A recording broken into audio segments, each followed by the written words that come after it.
नमः श्रीयतिराजाय विवेकानंद शूरये सच्चिद सुख स्वरूपाय स्वामिने तापहारी।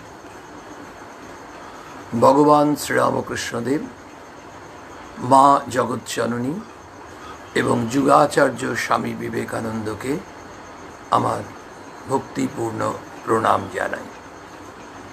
आपनादेर सकलके आंतरिक श्रद्धा ज्ञापन करे आजकेर स्वामीजी चर्चा स्वामीजी प्रसंग शुरू करते प्रयासी हच्छी।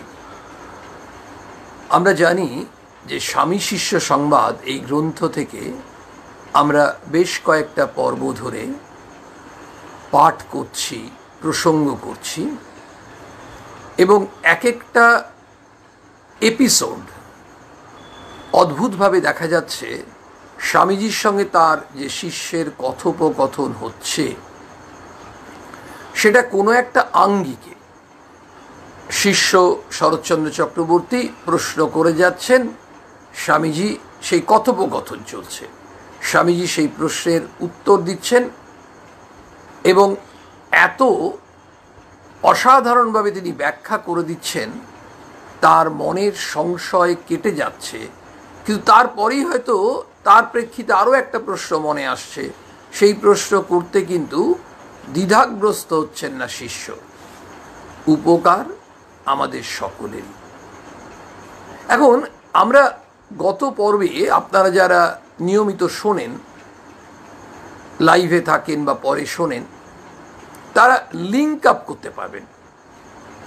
যারা হয়তো সবসময় শুনে উঠতে পারেন না স্বাভাবিকভাবেই বিভিন্ন কাজের ব্যস্ততার জন্য, কিন্তু একটা সুবিধা আছে, যেহেতু ইউটিউবে থাকছে অন্ডাল বিবেকানন্দ ভাব প্রচার সোসাইটি এটা একটা খুব সুন্দর উদ্যোগ নিয়েছে। একেবারে পরিচ্ছন্নভাবে ইউটিউবে প্রত্যেকটা প্রসঙ্গ ঠাকুরমা স্বামীজির সেটা সেখানে যেহেতু আপলোড করা থাকছে, আমাদের আগেরটা হয়তো মিস করেছি, ওটা শুনলাম, তার সঙ্গে ওটাকে আমরা মেলাতে চেষ্টা করতে পারি। কারণ আমাদের উদ্দেশ্য আমরা এই প্রসঙ্গগুলো শুনব, শুনে আমাদের কল্যাণ সাধন হবে। আমরা কারোর অন্যের বিরাট উপকার করে দিচ্ছি না। আমরা যদি ধারণা করি, যেমন ধরুন এই যে পাঠ হচ্ছে, প্রসঙ্গ হচ্ছে, আমার যদি কখনো মুহূর্তের জন্য মনে হয় যে আমি আপনাদের বিরাট কিছু উপকার করে দিচ্ছি, তাহলে আমার মতো মূর্খ পৃথিবীতে আর কেউ নেই। কারণ যদি কিছু কল্যাণ হয় তাহলে ওই যে পঠন, ওইটা নিয়ে স্মরণ মনন হচ্ছে, চিন্তন হচ্ছে, সেটা ব্যক্তিগত যে মনের মধ্যে এই যে কালি, জমাট কালি, সেটা হয়তো সেই কালিমা একটু করে যেতে পারে। আমাদের প্রত্যেকেরই আমাদের মনের মলিনতাকে দূর করতে হবে। সেই জন্যই খুব উচ্চ ভাবের প্রসঙ্গ, উচ্চ ভাবের চিন্তা, স্বামীজি বারবার বলছেন যে চিন্তা খুব উঁচু মানের হতে হবে। দেখবেন একটা ছেলে যখন পরীক্ষার প্রস্তুতি নেয় তাকে বলা হয় তুমি চেষ্টা করো না, 90% নম্বর পাবে। ধরুন মাধ্যমিক পরীক্ষার্থী 95% নম্বর পাবে।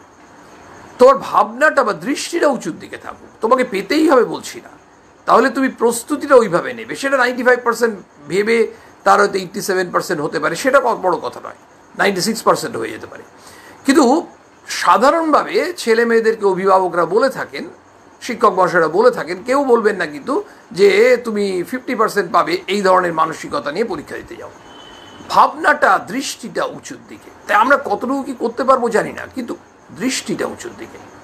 আমাদের অনেকেরই ধারণা যে আমরা বোধহয় জগতের উপকার করে দেবো। স্বামীজির কর্মযোগ অসাধারণ। যে প্রসঙ্গে ছিলাম, আজকে আমার মনে হচ্ছে যে স্বামী শিষ্য সংবাদের ওই অংশটা পাঠ করার আগে কর্মযোগ থেকে একটু ছোট্ট ছোট্ট অংশ আমরা একটু পাঠ করে নিই। স্বামী বিবেকানন্দের কর্মযোগ আপনারা অনেকেই পড়াশোনা করেছেন, সেইখানের কোনো একটি জায়গায় আমরা পাচ্ছি স্বামীজি বলছেন পরোপকারে নিজেরই উপকার। আমরা স্বামী শিষ্য সংবাদেও পেয়েছি, শিষ্যকে বলছেন যে কেন পরহিত কেন করব না নিজ হিতের জন্য, অন্যের উপকার কেন করব, অন্যের কল্যাণ কেন করব না তাতে নিজেরই কল্যাণ। এইটা স্বামীজি খুব জাস্টিফাই করছেন।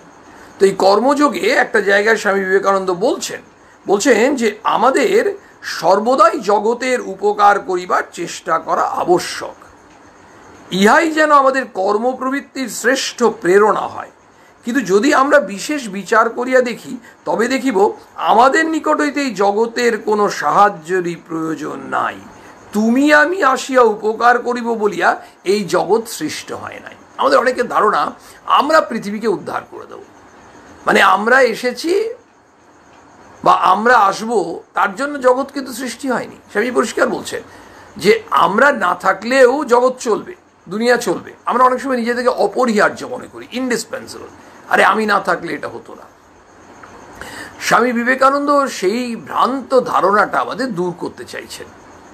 দেখুন কেমনভাবে বোঝাচ্ছেন কর্মযোগে।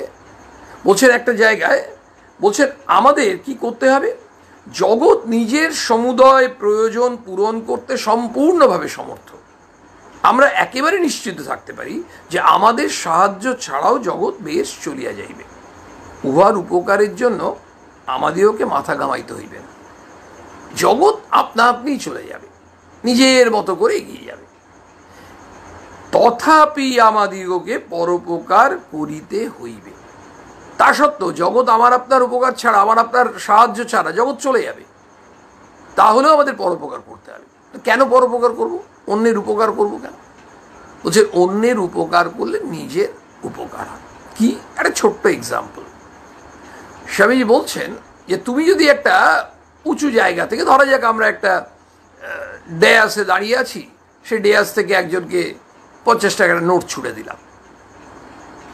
এই যে নোটটা ছুঁড়ে দিলাম, আমরা খানিকটা এই ধরনের একটা আমাদের মনের মধ্যে ভাবনা থাকে, আমি এই মঞ্চের উপর দাঁড়িয়ে আছি, তোমাকে ছুঁড়ে দিলাম, তুমি বেচারা, তুমি এটা নাও, আমি তোমাকে ধন্য করে দিলাম।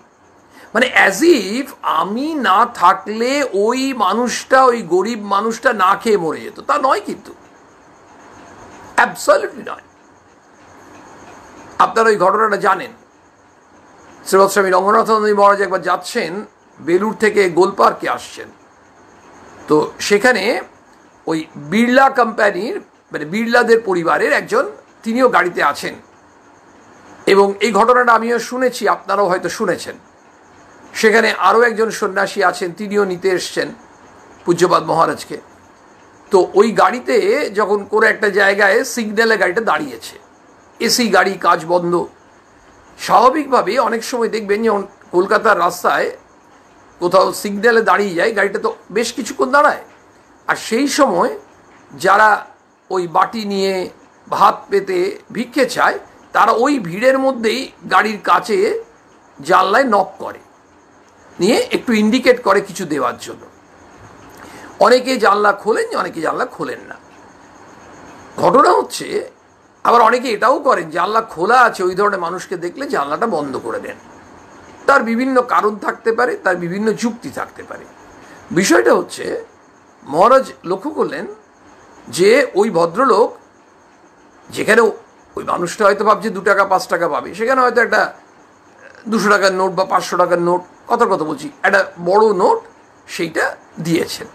এমনভাবে দিয়েছেন, পূজ্যপাদ মহারাজ কিন্তু দৃষ্টি এড়ায়নি। তিনি একটা জিনিস লক্ষ্য করেছেন, ওই মানুষটি দেওয়ার সঙ্গে সঙ্গে তার মধ্যে দম্ভ কাজ করেছে, অহংকার, যে তোমার যাও, এমন দিয়ে দিলাম, 1000 টাকা দিয়ে দিলাম, তোমার বেশ কিছুদিন চলে যাবে। মহারাজ মনে মনে খুব দুঃখ পেয়েছেন। উনি সঙ্গে সঙ্গে সিগন্যালে গাড়ি ছেড়ে দিয়েছে, উনি তাকে বললেন দেবে, নিশ্চয়ই দেবে, কিন্তু দেওয়ার সঙ্গে যেটা মেশানো থাকবে সে শ্রদ্ধা। শ্রদ্ধয়া দেয়াম, আমি দিলাম নয়, আমি দিয়ে ধন্য হলাম। কেন? একবার ভেবে দেখা যাক, খুব অ্যানালিটিক্যালি। স্বামী যেটা বুঝিয়ে দিয়েছেন, পূজ্যপাদ মহারাজ সেটা বলতে চাইছেন। স্বামী কি বোঝাচ্ছেন? বলছে দেখো, যে গরিব মানুষটা তোমার কাছে এলো, তুমি তোমার যে মানসিক উদারতা, তোমার যে মনে একটা করুণা, সহানুভূতি জেগেছে, সেটা তুমি দেখাতে চাইছো। তো আজকে ওই গরিব মানুষটা তোমাকে অ্যালাউ করলো, তোমাকে সুযোগ দিল, তাই তো তুমি তোমার এই মানসিক উদারতা, সহানুভূতি, সমানুভূতি, দয়া, প্রেম, ভালোবাসা তুমি দেখাতে পারলে। ওই গরিব মানুষটাই তোমাকে অ্যালাউ না করতো, সে যদি তোমার কাছে না আসতো, তুমি যদি ওই ধরনের একটা দরিদ্র মানুষকে সামনে না পেতে, তুমি কাকে দিতে? আমরা নিশ্চয়ই রাস্তায় ছুড়ে দিই না 100 টাকার নোটটা। তাহলে ওই মানুষটি আমরাই ওই মানুষটাকে ঋণী কেন? কারণ ওই মানুষটা আমাকে কিছু করার সুযোগ করে দিল। এই যে আমাকে কিছু করার সুযোগ করে দিচ্ছে, তার মানে তাতে কি হলো? আমার আত্মবিকাশ হলো, আমার ভেতরের দেবত্ব জাগ্রত হলো, আমার হৃদয়ের সম্প্রসারিত হওয়ার আমি স্কোপ পেলাম। তাহলে কার উপকার করলাম? ওই মানুষটার। কিন্তু উপকারটা কার হলো আলটিমেটলি? আমার নিজের। স্বামী বিবেকানন্দ অঙ্কের থেকেও সহজ করে জাস্টিফাই করে দিলেন, পরের উপকারে নিজের উপকার। এইটি কিন্তু স্বামী শিষ্য সংবাদে আমাদের আলোচনা চলছিল। সেখানে কর্মযোগের জায়গাটা এলো, কারণ ব্যাপারটা তো একই, কর্মযোগের কথাই তো স্বামীজি বলছেন। পরহিতের প্রয়োজন কি? যখন শিষ্য জিজ্ঞেস করেছেন তখন স্বামীজি পরিষ্কার বলছেন, নিজ হিতের জন্য। এতক্ষণ আমরা সেটাই আলোচনা করছিলাম, কিভাবে নিজের কল্যাণ হচ্ছে। এই দেহটা যাতে আমি অভিমান করে বসে আছি, এই দেহটা পরের জন্য উৎসর্গ করেছি, এই কথা ভাবতে গেলে কি হচ্ছে? আমিত্বটাও ভুলে যাচ্ছে। এই যে আমি নিজেকে বিস্মৃত হচ্ছি, অন্যের কল্যাণ সাধন করতে করতে নিজেকে যত ভুলতে পারবো। দেখবেন একটা জিনিস খুব মনে হয়, আমরা যখন কারো উপকার করি, আমরা আমাদের মেমোরিতে রেখে দিই, একে এই সাহায্য করেছি, একে এই উপকার করেছি। আর আমরা যত মানুষের কাছে উপকার পেয়েছি, সাহায্য পেয়েছি, সেগুলো বিস্মৃত হয়ে যায়। স্বামী বিবেকানন্দ বলছেন ঠিক বিপরীত কাজ করতে হবে। অর্থাৎ অন্যের যদি তুমি কখনো কোনো উপকার করেছো, তাহলে তুমি ওইখানেই ভোলো। কেন ভোলো? কারণ তুমি অন্যের উপকার করেছো, তাতে কিন্তু তোর উপকার কি হয়েছে পরের কথা, তোমার নিজের বিরাট উপকার হয়েছে। একটু আগে আমরা জাস্টিফিকেশনটা বুঝলাম। এবং এটা ঠিক, আমরা যতই আমাদের টাকা পয়সা থাকুক, যতই আমরা আরেকজনকে কিছু সাহায্য করব ভাবি, কাউকে খাবার দেব, কাউকে কাপড় দেব, কাউকে ওষুধ দেব, যাকে দেব তেমন যদি কেউ না থাকে, সেই জন্য স্বামী বিবেকানন্দ আমাদের বারবার বলছেন, এই দেওয়ার ক্ষেত্রে দুজনের রোল তো। দেখুন, একজন যিনি গ্রহণ করছেন তাকে কি বলবো আমরা? গ্রহীতা। আর যিনি দিচ্ছেন তাকে আমরা কি বলবো? দাতা। এই স্বামীজির বাবা বিশ্বনাথ দত্ত, তাকে বলা হতো দাতা বিশ্বনাথ দত্ত। যে আসতেন, উনি কিচ্ছু বিচার করতেন না, একেবারে মুক্ত হস্তে, দুয়াত খোলা সব সময়।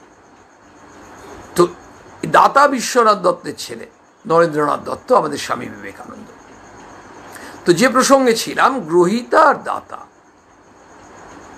এবার রোলটা কি, মাঝখানে কাজটা কি? কাজটা হচ্ছে সাহায্য বা দান। দানই ধরি, তাহলে দাতা দেবেন, গ্রহীতা গ্রহণ করবেন।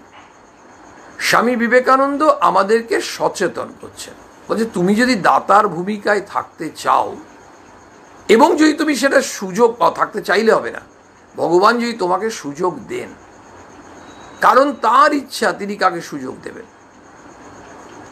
সব থেকে মজার ব্যাপার, দেখুন, এগুলো যদি বিশ্বাস না হয় মিলিয়ে নিতে পারি অঙ্কটা। আমরা ট্রেনে আসি, দেখবেন ট্রেনে আসার সময় হয়তো কোথাও বেরিয়ে ফিরছি, দিল্লি থেকে হতে পারে, কি ম্যাড্রাস থেকে হতে পারে, কি বম্বে থেকে হতে পারে, যেখান থেকে, ব্যাঙ্গালোর থেকে হতে পারে। অনেক সময় দেখবেন আমাদের ব্যাগে কিছু খাবার পড়ে থাকে, মানে অত খাবার আমরা খেতে পাচ্ছি না, নিয়েছিলাম স্টকে, ট্রেন লেট করতে পারে ইত্যাদি। দেখা যাচ্ছে ওই খাবারগুলো আর আমরা নিয়ে যাবো না বাড়িতে। তখন মনে মনে ইচ্ছে হচ্ছে, ট্রেনে তো মাঝে মধ্যেই লোকজন আসে, দিয়ে দেবো, মনে মনে এই ধরনের ভাবনা আছে। ও তো কত গরিব বাচ্চা আসে, দুটো চায় আজ দিয়ে দেবো, ওরা পেট ভরে খাবে। হাওড়া স্টেশনে নামলাম, কপাল চাপড়াচ্ছি, একটি মানুষও আসেনি, একটি মানুষও আসেনি। যে ট্রেনে বহু মানুষ আসে, আমরা এসি ফার্স্ট ক্লাসে আসছি না, স্লিপার কোচে আসছি, যেখানে প্রায়ই আসে। একটু অ্যানালাইজ করলে বুঝতে পারবো, আমরা ভেবেছিলাম আমরা কাউকে উদ্ধার করে দেবো, ওই গরিব মানুষটিকে খাবার দিয়ে দেবো, খেতে পায় না,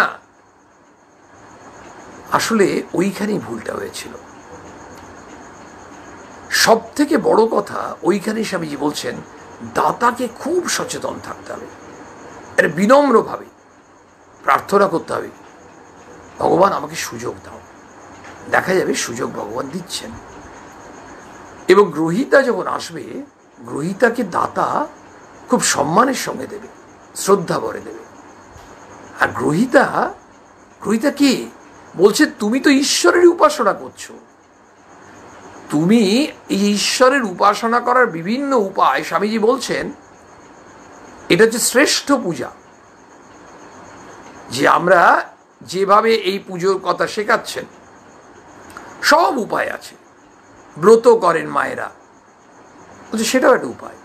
উপবাস করেন, করে পুজো করছেন, সেটাও একটা উপায়। কোনোটাকেই অগ্রাহ্য করছেন না, কিন্তু বলছেন এটা অদ্ভুত, তুমি ভগবানের উপাসনা করছো, একেবারে জীবন্ত ভগবানের। এবার গ্রহীতা তিনি হাসি মুখে গ্রহণ করছেন, কারণ যিনি দিচ্ছেন তিনি মনে মনে অনুরোধ করছেন, ওই যে let the giver kneel down and worship, let the receiver stand up and permit। যিনি দেবেন তিনি যেন হাঁটু গেড়ে সেই যেমন ভগবানকে প্রার্থনা করেন, নতজানু হয়ে তাকে প্রার্থনা করছেন, আমাকে একটু দেওয়ার সুযোগ। আর গ্রহীতা যেন বলছেন তথাস্তু, আমি অনুমতি দিলাম। মানে গ্রহীতার মধ্যে নারায়ণ, তিনি অনুমতি দিচ্ছেন।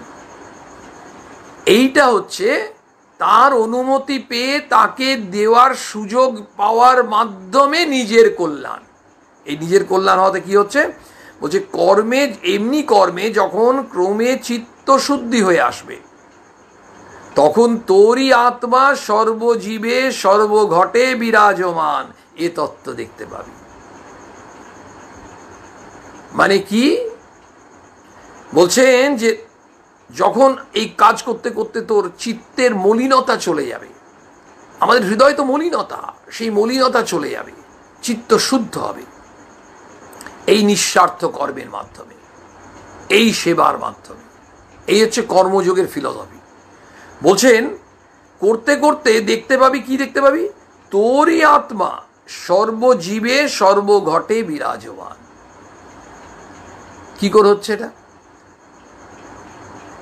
ওই যে আমাদের সেই ব্রহ্ম থেকে সর্বময়কে সেই প্রেমময়, সেই প্রেমময় প্রত্যেকের হৃদয়ে বিরাজমান।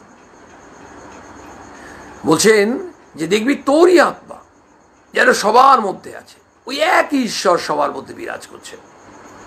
তাই পরের হিত সাধন হচ্ছে আপনার আত্মার বিকাশের একটা উপায়।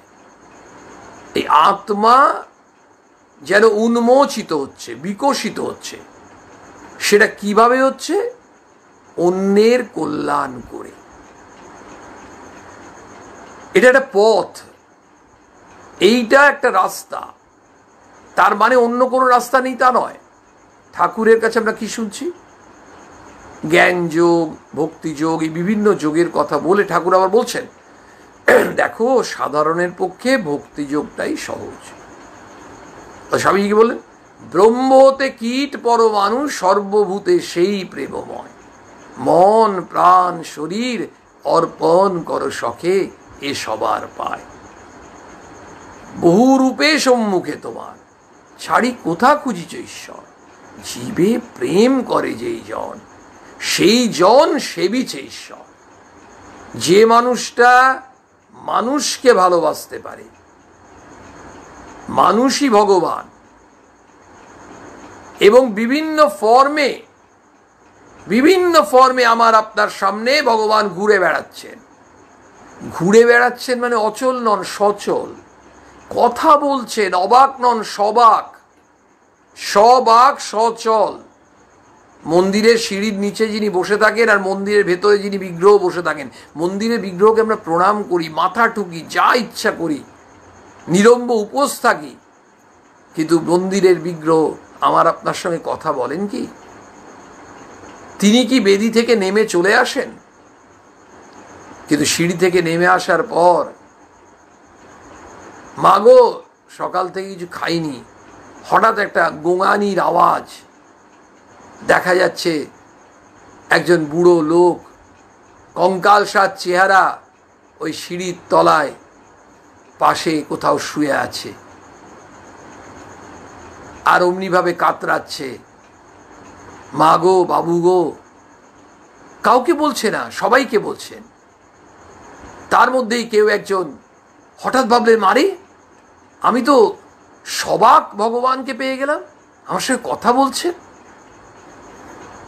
সেই মানুষটিকে যখনই আমরা পুজো করা শুরু করলাম, ওইটি একটি পথ আত্মার বিকাশ সাধন, অন্যের কল্যাণ চিন্তা, অন্যের কল্যাণের প্রচেষ্টা, নিজের কল্যাণ, নিজের মঙ্গল। বলছেন স্বামীজি, এও জানবি এক প্রকারের ঈশ্বর সাধনা। ঈশ্বর সাধনা শুধু করার জন্য আমাকে উপবাস থাকতে হবে না, ঈশ্বর সাধনার জন্য আমাকে ব্রত করতেই হবে এমন কোনো মাথার দিব্যি দেয়নি। ঈশ্বর সাধনার জন্য আমাকে এতবার জপ ধ্যান করতে হবে এমন কথা কোনো মুনি ঋষি বলছেন না। এগুলো সব উপায়, শাস্ত্র বলছে সব উপায়, তাই আমরা এগুলো করি, কিন্তু আর কোনো উপায় নেই, এইটা কিন্তু আমাদের ধারণা। স্বামী বিবেকানন্দ এসে একেবারে ঠাকুরের যে দর্শন, যত মত তত পথ, সেইটা যখন বিশ্বব্যাপী ছড়িয়ে দিচ্ছেন, ঠাকুরের মূল ফিলসফিটা ঠাকুর নিজে চিন্তা করুন। মথুরবাবু তো ঠাকুরকে নিয়ে যাচ্ছিলেন, বলেন থাকলো তোর কাশি, তোমার কাশি থাকলো। ওই দেওঘরের কাছে, বৈদ্যনাথ ধামের কাছে, ওই কঙ্কালসার মানুষগুলোর মধ্যে ঠাকুর বসে গেলেন, বলে আমি আর যাবই না, আগে তুমি দেখো এদের জন্য কাপড়, খাবার, এক মাথা তেল, এই সব তোমাকে ব্যবস্থা করতে হবে, তারপর আবার তীর্থযাত্রা। থাকলো তীর্থ, ঠাকুর অবস্থান ধর্মঘট করে বসে থাকলেন, মথুরবাবু করলেন। কোথায় জমি দেখাতে গেছেন, কলাইঘাটার ওখানে, সেখানে গিয়ে প্রজাদের কাছে ট্যাক্স নেবেন, প্রজাদের ওই দারিদ্র দেখে ঠাকুর বলছেন এদের কাছে খাজনা, খাজনা তো নেওয়া যাবেই না, আবার উল্টো নির্দেশ দিলেন এই করতে হবে। ঠাকুর বলে দিয়েছেন, ঠাকুরের নির্দেশ মথুরবাবুকে অমান্য করতে পারেন? সেই দর্শন স্বামীজি আমাদের সবার সামনে পৌঁছে দিচ্ছেন। সেই জন্য বললেন এও জানবি এক প্রকারের ঈশ্বর সাধনা। ফলে আমরা অনেকেই দেখুন উপোস থাকতে পারি না, অনেকেই ব্রত করতে পারি না, অনেকেই অনেক কিছু বসে ধ্যানস্থ হয়ে বসে থাকতে পারি না, কিন্তু আমাদের কাছে তো একটা অসাধারণ উপায় তিনি সামনে দিয়ে দিলেন। যে উপায়টি একটি যুবককে বলেছিলেন, সেই যুবকটি স্বামী বিবেকানন্দের কাছে গিয়ে বললেন কি, আমি শান্তি পাচ্ছি না। স্বামীদান বললেন তুমি কি করো শান্তি পাওয়ার জন্য? বলছেন আমি ঘরের সব দরজা জানলা বন্ধ করে খুব ধ্যান করার চেষ্টা করি। বলছেন ঠিক এর বিপরীতটা করতে হবে। তার মানে? বলছে দরজা জানলা খুলে দাও, বাইরে বেরো, তোমার পাড়ায় দেখো তো অভাবগ্রস্ত মানুষ কে খেতে পাচ্ছে না, তার খাবারের ব্যবস্থা করতে পারবি না? যে অসুস্থ তার একটু সেবা শুশ্রূষা বা কোনো ওষুধ সেগুলোর ব্যবস্থা করতে পারো কিনা? যে পড়াশোনা করতে পারছে কিনা তার জন্য যথোচিত কোনো ব্যবস্থা করার তুমি চেষ্টা করতে পারো কিনা? দেখো শান্তি পাবে। একটা অসাধারণ অ্যাপ্রোচ। মানে আমার মনে হচ্ছে আমি খুব সাধারণ মানুষ, অতি সাধারণ মানুষ, আপনারা অনেক গুণী মানুষ। আপনারা একটু বিচার করে দেখুন, আমাদের কনজারভেটিভ আউটলুক, সংকীর্ণ দৃষ্টিভঙ্গিটাকে চুর চুর করে ভেঙে দিচ্ছেন, চুরমার করে দিচ্ছেন, করে স্বামীজি আমাদের দৃষ্টিভঙ্গিকে প্রসারিত করছেন। দুদিক মেলে তাকা, চারিদিকে তাকা, আমরা শুধু নিজের দিকে তাকাই, আর সেই জন্যই আমাদের হৃদয়ে এত মলিনতা। যত দর্শনের জন্য তাকাতে শিখব, বহুজন হিতায় বহুজন সুখায়, তত আমাদের ওই মনের মলিনতা ধুয়ে মুছে পরিষ্কার হয়ে চিত্ত শুদ্ধি হবে। চিত্তশুদ্ধির এটা অন্যতম উপায়। বলছেন এরও উদ্দেশ্য হচ্ছে আত্মবিকাশ। জ্ঞান ভক্তি প্রভৃতি সাধন দ্বারা যেমন আত্মবিকাশ হয়, পরার্থে কর্ম দ্বারাও ঠিক তাই হয়। স্বামীজি কোনোটাকে রুল আউট করছেন না, বলছেন জ্ঞান যোগে হবে, ভক্তি যোগে হবে, সব হবে। আর তুই যদি অন্যের জন্য কিছু করিস, এবং অন্যের জন্য যখন করবো, কিভাবে করব? প্রত্যাশাহীন ভাবে, নিজেকে উজাড় করে দিয়ে। সেই জন্যই স্বামীজি অ্যালার্ট করেছেন, দাও আর ফিরে নাহি চাও, থাকে যদি হৃদয়ে সম্বল। আমরা যদি অন্যের জন্য কিছু দিই, কিছু করি, একটা মিনিমাম থ্যাঙ্কসও যেন আমরা এক্সপেক্ট না করি। ওই থ্যাঙ্কসটা আমাদের কাছে যন্ত্রণা, ধন্যবাদ শুনতে চাই না। ধন্যবাদের বাদটাকে বাদ করতে হবে, ধন্য হব। ধন্যবাদ শেষে বয়াকার দ, ওটাকে যদি বাদ করা যায়, তাহলে যেটা থাকে ধন্য, আমরা সেটাই হতে চাই। আমরা অফিসিয়াল ইন্টারভিউ দিতে গেছি, কোথাও কারোর সঙ্গে কথা বলছি, আমাদের থ্যাংক ইউ বলতেই হয়, ধন্যবাদ বলতেই হয়। কিন্তু যখন সত্যি আমরা এই পরার্থে কর্ম করব, যখনই সুযোগ পাব, জানবো, আমরা ভাবি না মনে মনে ভগবান কি আমাকে কৃপা করবেন? আমরা অতি সাধারণ মানুষ, যদি ভগবান কৃপা না করেন তাহলে সুযোগ দিলেন কি করে? আরও তো লক্ষ লক্ষ মানুষ আছে, হঠাৎ আপনি এই সুযোগটা পেলেন কি করে? এটাই তো ভগবানের করুণা আপনার উপর, যে আপনাকে এই সুযোগটি দিলেন। ওই যে ট্রেনে এলেন, তিনি তো ভাবলেন আমি খাবারগুলো দিয়ে দেবো, তিনি পেলেন না। আর একজন মানুষ মনে মনে ভগবানকে প্রার্থনা করতে করতে আসছে, আমি একটু খাবার নিয়ে এসছি ওই ট্রেনে, মানে খাবার বাঁচিয়ে বেঁচে গেছে বলে নয়, আমি বাঁচিয়ে নিয়ে এসছি। ওই মানুষদের দেখে খুব কষ্ট হয়, ট্রেনে তো আর দোকান পাবো না, কখন কে হকার আসবে, আমি সেজন্য এগুলো নিয়ে এসছি, একটু বিস্কুট, একটু চিড়ে ভাজা ইত্যাদি ইত্যাদি।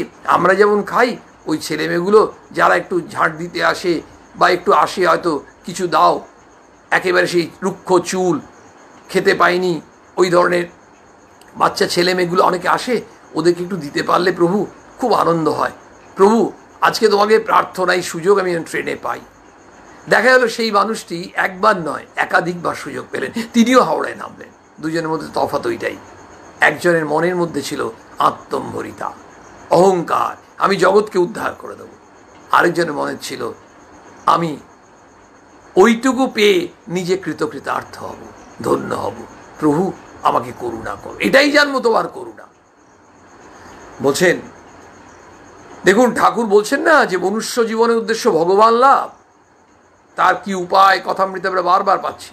স্বামীজি বলছে ভগবান লাভের তোমার তো উপায় এইটাই, তুমি করো, ভগবানের পুজো করো না, ঈশ্বর সাধনা। এই যে শিষ্যতন বলছেন, কিন্তু মহাশয় আমি যদি দিনরাত পরের ভাবনাই ভাববো, তবে আত্মচিন্তা করিব কখন?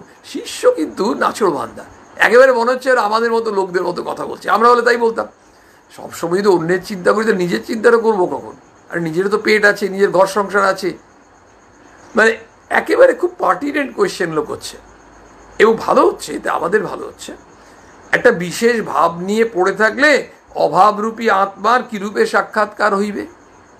স্বামীজি বলছেন আত্মজ্ঞান লাভই সকল সাধনার, সকল পথের মুখ্য উদ্দেশ্য।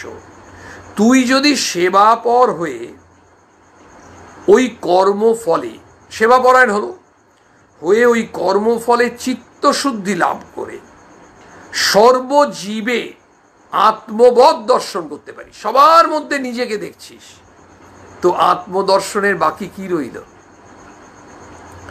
একেবারে সায়েন্টিফিক এক্সপ্লেনেশন। মানে আমরা দুটো কথা ইউজ করি, দেখবেন ইংরেজিতে বলি সিম্প্যাথি, আরেকটা হচ্ছে এমপ্যাথি। সিম্প্যাথির বাংলা আমরা সবাই জানি, জাস্ট বলার জন্য বলছি, সহানুভূতি। আর এমপ্যাথির বাংলা আমরা সেটাও জানি, সমানুভূতি। সহানুভূতিটা খানিকটা এই ধরনের, ও আচ্ছা তুমি আমার থেকে ছোট, তোমার একটু সহানুভূতি দেখালাম, তোমার একটু করুণা করলাম। দেখুন আমরা কেউ করুণা করার কেউ নই, প্রভু করুণা করছেন আমাদের, তাই আমরা সুযোগ পাচ্ছি। আমরা নিজেদের ভাবি, কর্মযোগে একটু আগে আমরা পড়লাম যে আমরা ভাবি জগৎকে আমরা সাহায্য না করলে জগৎ চলবে কি করে? জগৎ আপনা আপনি চলবে, আমাদের সাহায্যের জন্য জগৎ অপেক্ষা করে বসে নেই। আমরা না করলেও জগতের কিচ্ছু যায় আসে না। কিন্তু আমরা নিজেদেরকে মনে করি যে আমরা না থাকলে বোধহয় জগৎ এইভাবে উন্নতি করতে পারত না। এটা আমাদের মনের ধারণা।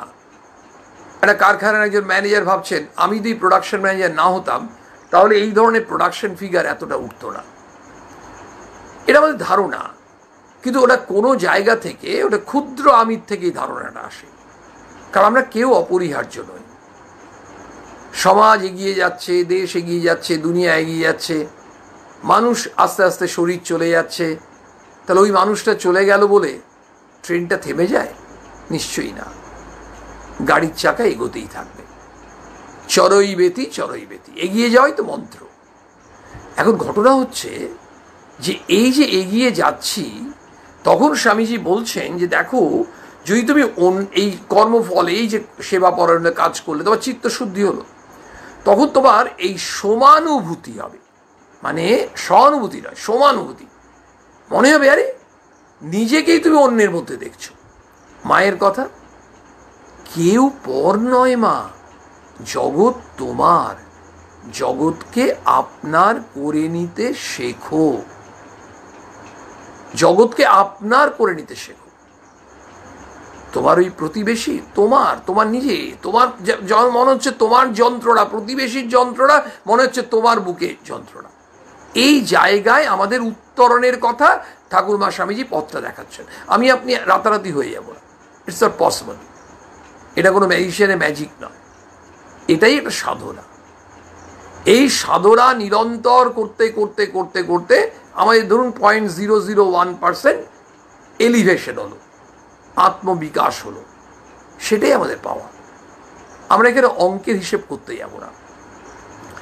বলছেন আত্মদর্শন মানে কি রে? মানে কি জড়ের মতো এই দেওয়ালটা বা এই কাঠখানার মতো হয়ে বসে থাকা? তা নয়। আত্মদর্শন মানে হচ্ছে সর্বজীবে আত্মবৎ, এই দর্শন। এবার শিষ্য বলছেন তা না হলেও সর্ববৃত্তি ও কর্মের নিরোধকেই তো শাস্ত্র আত্মার স্বস্বরূপাবস্থান বলিয়াছেন। স্বামী তখন বোঝাচ্ছেন, শাস্ত্রে যাকে সমাধি বলা হয়েছে সে অবস্থা তো আর সহজে লাভ হয় না। সেটা কার? এই ঠাকুর যে সমাধিস্থ হতেন, মায়ের কিন্তু এই ভাবাবিষ্ট অবস্থা খুব কম মানুষই দেখার সুযোগ পেয়েছেন। ঠাকুর মুহুর্মুহু হতেন। ঠাকুরের কাছে যারাই দক্ষিণেশ্বর আসতেন, ঠাকুর এই অবস্থা কত মানুষ দেখেছেন। কিন্তু বলছে সেই অবস্থা সহজে লাভ হয় না, কদাচিৎ কারো হলেও অধিককাল স্থায়ী হয় না। তখন সে কি নিয়ে থাকবে বল? সেই জন্য শাস্ত্রোক্ত অবস্থা লাভের পর সাধক ভূতে ভূতে আত্মদর্শন করে, প্রত্যেকের মধ্যে অভিন্ন জ্ঞানে সেবাপর হয়ে প্রারব্ধ ক্ষয় করে। স্বামী ধর্মের এক্সপ্লেনেশন দিচ্ছেন পাপ পুণ্য বলতে গিয়ে বলছেন, পরোপকারী ধর্ম, পরপীড়নই পাপ, অপরকে ভালোবাসাই ধর্ম, অপরকে ঘৃণা করাই পাপ, সাহসিকতাই ধর্ম, দুর্বলতাই পাপ, অভেদ দর্শনই ধর্ম, ভেদ দর্শনই পাপ। তাহলে আমরা ধর্ম করি না করি না? দেখুন, এক, পরোপকারী ধর্ম, অন্যের উপকার, অন্যের কল্যাণ, অন্যের সাহায্য, অন্যের মঙ্গল চিন্তা বা মঙ্গল করার জন্য চেষ্টা, এটা করি কি? নিজেরা নিজেদেরকে জিজ্ঞেস করব, নিজেকে বিচার করব, নিজেকে শুদ্ধ করব, তাহলেই ধর্ম করছি। দেখুন তো, এই ধর্ম করা মানেই যদি বিরাট বিরাট শাস্ত্র পুঁথি পড়তে হয়, সেগুলোর ভেতরে ঢুকতে হয়, ওই করতে করতে তো জীবনই চলে যাবে। দেখা যাবে মানুষ ইচ্ছেই হচ্ছে না, মানে বুঝছি না, উপনিষদ নিয়ে বসলাম, কিছু বুঝতেই পারছি না, কার কাছে ছুটবো? আর রস না পেলে তাহলে বলে আমার আর এই জীবনে ধর্ম হলো না। আমি কটা তীর্থস্থান গেছি, কটা আশ্রম গেছি, আমার আর ধর্ম হলো না। আমার ওই বন্ধুর কত ধর্ম করে বেড়াচ্ছে, কত তীর্থ করে বেড়াচ্ছে। স্বামীজি বললেন পরোপকারী ধর্ম, অপরকে ভালোবাসাই ধর্ম। তুমি অন্যকে ঘৃণা করছো, হিংসা করছো, এটাও একটা কাজ। আর অন্যকে ভালোবাসছো, অন্যকে আপন করে নিচ্ছ, এটাও একটা কাজ। তুমি পুণ্যি করতে চাও না পাপ? বলো পুণ্যি করতে চাই। বলো তাহলে পুণ্যি করতে চাইলে তো আমাকে তীর্থে যেতে হবে, অত টাকা নেই। বলো কোথাও করতে হবে না, তুমি অন্যকে ভালোবাসো। বলো কী করে ভালোবাসবো? যে অভেদ দর্শনই ধর্ম। মানে আমরা যত এই ভেদ দর্শন, ও তো অন্য বংশের, ও তো অন্য জাতের, ও তো অন্য ধর্মের। সব থেকে ইন্টারেস্টিং আমার খুব মনে হচ্ছিল এই রিসেন্ট পাস্টে, ভেতরে ভেতর অনেক চিন্তা আসে তো, আর চিন্তা মানে দুশ্চিন্তা বলছি না, ঠাকুরমা স্বামীজির কৃপায় অনেক ভাবনা আসে। হঠাৎ একটা ভাবনা এক্ষুনি মনে পড়ছে, আপনাদের সাথে শেয়ার করে নিই। ভাবছিলাম দেখুন, এই যে রক্তদান হয়, রক্তদান শিবির চলে, বিভিন্ন এই যে অর্গানাইজেশনগুলো আছে, খুব সুন্দর ব্লাড ডোনেশন ক্যাম্প করছে, কত মানে মানুষ রক্ত দিচ্ছে। তো যখন একজনের মুমূর্ষু রোগীর রক্ত লাগে, তখন একবারও দেখা হয় যে তিনি কোন জাতের, কোন ধর্মের, কোন প্রদেশের, কোন লিঙ্গের। শুধু দেখা হয় যে ব্লাড গ্রুপটা ম্যাচ করছে কিনা, তাহলেই ডাক্তারবাবু ওটা নেবেন। তাহলে এবার দেখুন, যেমন ওই রক্তটাই কিন্তু সময়ে পেলে মুমূর্ষু রোগীটি বেঁচে গেল, তখন তো আমরা দেখি না, তখন আমরা সত্যিকারে অভেদ দর্শন করি। এইটাই স্বামীজি বলছেন যে কি না, অভিন্ন জ্ঞানে আমরা ও আমারই, ও আমি,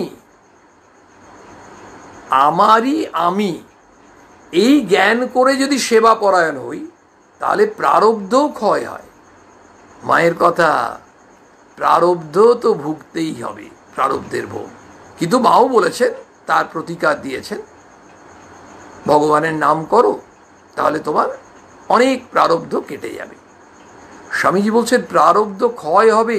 এই যে স্বামীজি আরেকটা উপায় বলছেন, যখন তুমি মানে ব্যাপারটা বলছে আরেকটা উপায়, মানে সেও একই উপায়, যে অন্যকে ভালোবাসছো, অন্যকে সেবা করছো, কিন্তু অন্যকে করছো ভাববে না। ওই মায়েরই কথা, জগৎকে আপনার করে নিতে শেখো অভিন্ন জ্ঞানে সেবা পর হয়ে, তাহলে তখন প্রারব্ধটা ক্ষয় হয়। এই অবস্থাটাকেই শাস্ত্রকারেরা জীবন মুক্ত অবস্থা বলে গেছেন।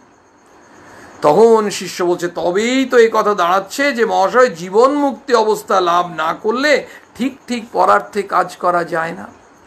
তখন স্বামীজি বলছেন, এক শাস্ত্রে ওই কথা বলেছে, আবার এও বলেছে যে পরার্থের সেবাপর হতে হতে সাধকের জীবন মুক্তি অবস্থা ঘটে, নতুবা কর্মযোগ বলে একটা আলাদা পথ উপদেশ করবার শাস্ত্রে কোনো প্রয়োজনই ছিল না। তার মানে কি, পরার্থে সেবা পরায়ণ, এইটা হচ্ছে একটা অসাধারণ উপায়। একটা হচ্ছে পরের জন্য করছি, অন্যের জন্য করছি, শুধু আমি নিজের কথা ভাবছি না, আমি স্বার্থপর থাকছি না, আত্মকেন্দ্রিক হচ্ছি না, আমি নিজেকে আত্মবোধ দর্শন করছি, আমি অভেদ দর্শন করার চেষ্টা করছি, অভিন্ন জ্ঞানে সেবা পরায়ণ হতে চাইছি। তাতে কি হয়, সেবাটা সেবা যোগ হবে, তাতে সেবাটা অনেক উৎকর্ষতা পাবে। যখন অন্য কাউকে করছি, ও আচ্ছা আচ্ছা ওকে এটা করে দাও, আর যখন ও অন্য নয় গো, যেন মনে হচ্ছে আমি নিজের হলে কি করতাম, সেইভাবে যখন করছি, সেবার কোয়ালিটিটা অনেক ভালো হয়ে যাবে। দেখবেন একজন মিষ্টির বিক্রেতা, ধরুন মিষ্টির দোকান আছে, তিনি জেনারেল মিষ্টি করছেন, ঠিক আছে, ভালো কথা, একটা কোয়ালিটি মেনটেন করছেন। কিন্তু একদিন ঠিক করলেন তিনি বাড়িতে পরিবারের জন্য কয়েকটা মিষ্টি করে নিয়ে যাবেন। একেবারে যারা মিষ্টি তৈরি করছে কারিগরকে বেস্ট উপায়গুলো বলে দিচ্ছেন। মালিক সব উপায় জানেন, কিন্তু বেস্টটা কিন্তু হয়তো এক্সার্ট করেন না, যেটা পরিবারের কয়েকজনের জন্য করছে স্পেশাল, বলছে এইটা কিন্তু একেবারে দ্য বেস্ট হতে হবে। কি হলো, অন্য খদ্দেররা, অন্য ক্রেতারা, তারা তো আসবে যাবে চলে যাবে, তারা তো আমার পরিবারের কেউ না। এটা এই ধারণা অনেক সময় হয়। শ্যাকরারও হতে পারে, শিক্ষক মহাশয়েরও হতে পারে। চিকিৎসক যিনি বাড়ির কাউকে দেখছেন, তখন তাকে রোগী ভাবছেন না, তিনি ভাবছেন আমার বাড়ির একজনকে দেখছি, মানে আমারই কিছু একটা হয়েছে। চিকিৎসকের সন্তানের যদি হচ্ছে, চিকিৎসকের স্ত্রীর হচ্ছে, তখন চিকিৎসক ভাবছেন আমি চিকিৎসক, আমি একদম প্রাণ ঢেলে করব। আমি তাকে বাঁচাবই। কিন্তু অনেক ঘটনা আছে, বড় বড় চিকিৎসক, কিন্তু দেখা যাচ্ছে তার স্ত্রীকেই বাঁচাতে পারলেন না, চেষ্টা করলেন, পারলেন না। কিন্তু বেস্ট ট্রিটমেন্ট উনি জেনারেল পেশেন্টকে দিচ্ছেন না। কেন দিচ্ছেন না? কারণ ওটা তো পেশেন্ট। এই যে রিলেশনটা, সেইখান থেকে স্বামীজি আমাদেরকে বার করছেন, বার করে বলছেন অভিন্ন জ্ঞানে পরার্থে তুমি কি করবে? তুমি সেবা পরায়ণ হবে। এই সেবা পরায়ণ হতে হতে এটা সাধনা। তো যিনি সাধনা করেন তিনি তো সাধক। এটা তো একদিনে হবে না, রিগরাস প্র্যাকটিস, নিরন্তর সাধনা। সাধনা সাধকের জীবন মুক্তি অবস্থা ঘটে। তাহলে এই কর্মযোগ বলে একটা আলাদা পথ উপদেশ করবার শাস্ত্রে কোনোই প্রয়োজন ছিল না। তার মানে এই যে কর্মযোগের কথা আজকে প্রথমে একটু বললাম, মানে আমরা আলোচনা করলাম, স্বামী বিবেকানন্দের কর্মযোগ আপনারা যারা পড়েছেন খুব ভালো, আর যারা আমরা হয়তো পড়ে উঠতে পারিনি পুরো, তারাও যদি আমরা পড়ি আস্তে আস্তে আস্তে আস্তে আমরা বুঝতে পারবো স্বামীজির দর্শনটা কি। কিন্তু মূলত এই স্বামী শিষ্য সংবাদের এই অংশটা থেকে, শিষ্যর বিভিন্ন প্রশ্ন থেকে, স্বামী বিবেকানন্দের সেই উত্তরগুলো থেকে, সেই কথোপকথনের মাধ্যমে আমরা এইটুকু অনুভব করতে পারলাম স্বামীজি আমাদের কোন পথটি দেখাচ্ছেন, সেই সঠিক পথের দিশা দেখাচ্ছেন, আমাদের পথপ্রদর্শক, আমাদের কাণ্ডারি, আমাদের অন্ধকার থেকে মুক্ত করছেন আলোকবর্তিকা স্বামী বিবেকানন্দ। তাঁর চরণে প্রণাম জানাই, প্রার্থনা জানাই আমাদের যেন আত্মবিকাশ হয়, আত্মোন্নতি হয়। জয়তু স্বামীজি।